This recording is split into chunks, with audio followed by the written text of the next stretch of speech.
hii inaonyesha polisi wakiwa lenga raia eneo la Sinza karibu na shule ya mahitaji maalum.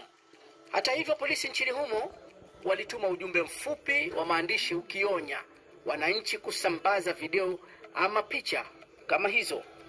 BBC imezungumza pia na wahudumu wa afya ikiwemo madaktari wa hospitali ya binafsi na hata serikali. Wanasema hospitali nyingi zilizidiwa, na baadaye wanadai magari yalichukua baadhi ya miili ya waliodaiwa kuuawa kwenye maandamano. BBC haijaweza kuthibitisha taarifa hizi kutoka kwa mamlaka nchini Tanzania, ingawaje juhudi zinaendelea.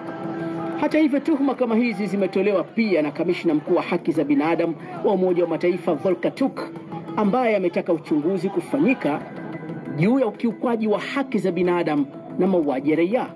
Watu wengi tuliozungumza nao wana hofu kubwa ya kuzungumzia matukio ya siku chache zilizopita. Wengi wanasema kuwa maafisa wa usalama wanaweza kuwachukua na wao. Hii ni sauti ya mmoja tuliozungumza naye ambaye aliomba kutotajwa jina lake kwa sababu za kiusalama. Anasema, tulikuwa tupo ndani ya geti, tukashangaa mmoja wetu ameanguka na wapili wetu ameanguka, risasi ziliwapiga. Tukabahatika kuwachukua kuwapeleka Muhimbili. Wako Muhimbili wanapata matibabu, na hao ni watoto wa upande wa mjomba ambao amezaliwa na mama yetu.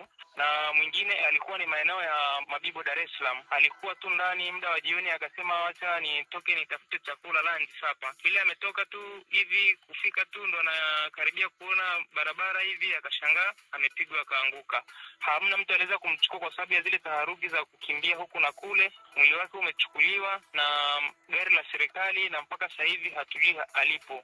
Sasa makabiliano haya baina ya maafisa wa polisi binafsi lilikuwa katika mpaka wa Tanzania na Kenya na Manga, kwa ajili ya kuangazia maandamano hayo kutokana na wenzetu kutoka Tanzania kushindwa kabisa kuripoti kutokana na mtandao kuzimwa.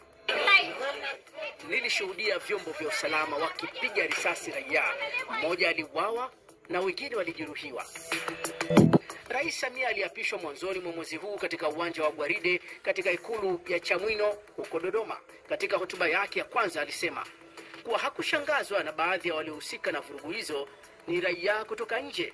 Haikutushangaza kuona kuwa baadhi ya vijana waliokamatwa kutokana na kadhia hiyo wametoka nje ya